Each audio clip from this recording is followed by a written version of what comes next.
Hey there folks, John here with Through My Lens, and today I am coming to you with a new firearms training device video. Today I'll be looking at the MantisX firearms training systems. Now, this device has been on the market a few months.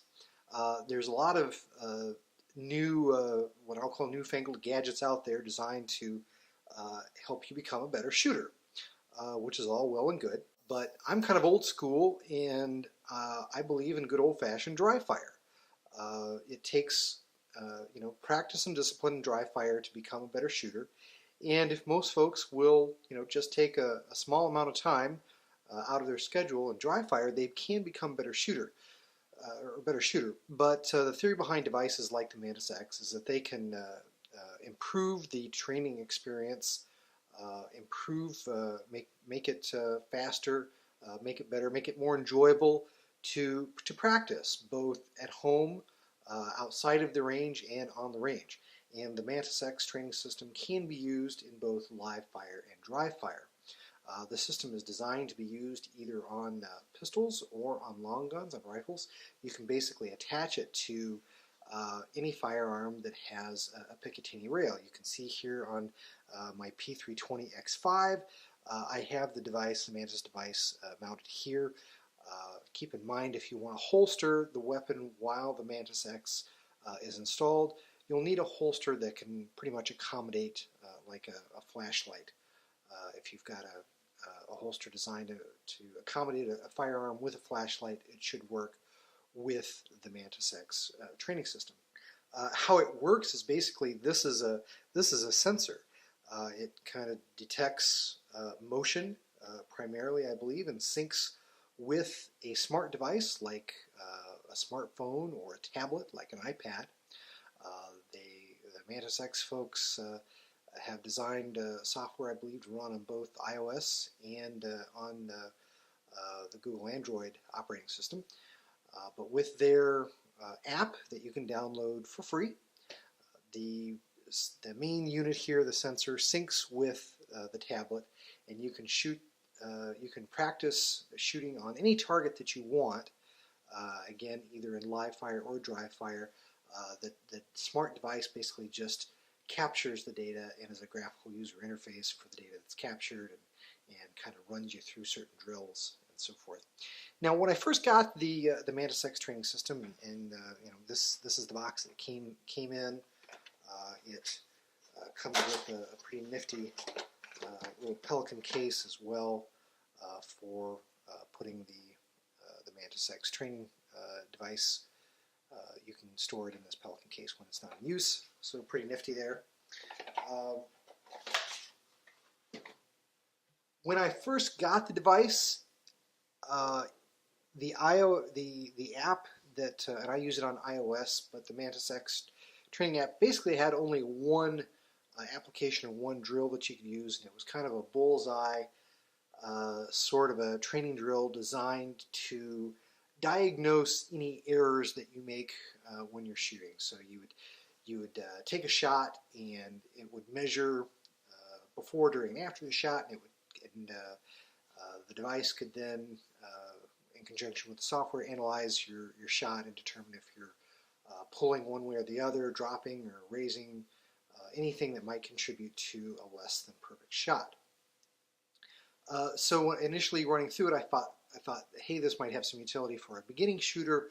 It might have utility for myself as an NRA certified instructor. I might be able to use it in class. But in terms of really ongoing training, it really didn't have, I thought, much utility. A couple of weeks ago, MantisX updated the app, and they released several new training drills that have increased, I think, the utility and the benefit of the device. A lot of the drills that are part of the app now are timed drills, which I think is good. So you have to, in some cases, shoot as fast as you can while maintaining good accuracy. Or there's drills where you do mag changes, reloads in battery, reloads out of battery. There's several. I think there's about 10 total, roughly, different drills that you can do, with I think more coming. The system has some interesting limitations. they don't yet have a drill, for example, of drawing from the holster. They're still trying to work that out. It's coming. Once they have that worked out, I think it'll be good. Keep in mind too that when you're shooting, you have to make sure, particularly with a striker fired gun like this one, that you cock the sear. So you have to run the slide back and make sure that the sear is cocked, because for many striker fired weapons, the MantisX needs some sort of a click to register a shot. If you're running in a dry fire, some folks use it in conjunction with a special CO2 powered device that will actually reciprocate the slide between each shot to better simulate shooting. Those of us who are shooting a P320 in the P320 based guns have a nice click in dry fire that most other striker fired guns don't have, and in some cases that's enough to register in the system, although it's still best to cock the slide back between each shot.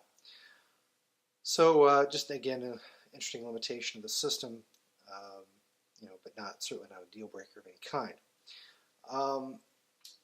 Who is the system for? Who would this help? I'm a competitive shooter. I'm an NRA certified trainer.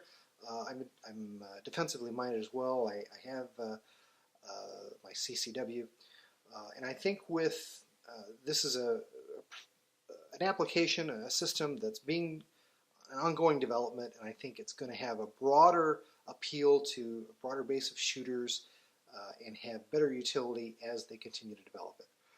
Right now, it seems like they don't quite have all the motion algorithms quite down pat. When for example, when I was testing out the reload in battery, in many cases it wouldn't detect my shot when I would take a shot after doing a reload, which is a lot of motion when you take, the buzzer goes off, you drop a magazine, you put another one in, you come back on target, and you shoot. And when it did register my shot, I noted that it wanted a very, very narrow parameter of accuracy. You had to basically be, within bullseye, accuracy. When I teach defensive handgun courses, when you're defending your life, you're not after bullseye accuracy. You're after tactical accuracy. Basically, two in the chest somewhere. You don't have to shoot through their eye sockets. With competitive shooters, similarly in USPSA, you want A zone hits, but there's even within the A zone, that's quite a broad area. 3-gun shooters, hey, 2 anywhere on the target. Accuracy is even less important in 3-gun applications. So it'd be nice if I think as this application moves forward and it continues to develop, if you could adjust your goals, your parameters of accuracy to fit whatever you're trying to practice. I think that would help. Because again, in any of the drills that I ran, it really wanted you to be very, very precise, very accurate, and be right in the bullseye. So it's a neat device. It's pretty inexpensive, particularly compared with some of the other devices out there. I think it's beneficial. Is it absolutely necessary? Not at this point. Again, most folks, if they have the discipline and will do just unassisted dry fire, if you will, they're going to improve. They're going to get better. You don't have to have a system like the MantisX here to get better. For a lot of people, it'll probably make it more enjoyable. It'll give it kind of a gee whiz, neat kind of factor, and if it makes them more likely to do dry fire because it has an added level of appeal, with using the device in conjunction with a pad or something, then hey, go for it. It's a great device, but I don't. At this point in this stage of development, I don't see it as a must-have or an absolutely necessary device. It's neat. I see it as again something that's continuing to be developed, and the product becomes more mature in its development, I think it's going to be really neat. Now this video is meant to be a supplement to my written photo review that can be found on throughmylens.org. There's a link to the written photo review in the description box of the video. Just click on that link. You'll want to see that if you haven't already, because it's got a lot of details, a lot of more photos and examples of things from the software, a lot more details that I haven't put in here in the video that are more appropriate for the written photo review. Hope you enjoyed the video. Take care. God bless. We'll see you in the next one.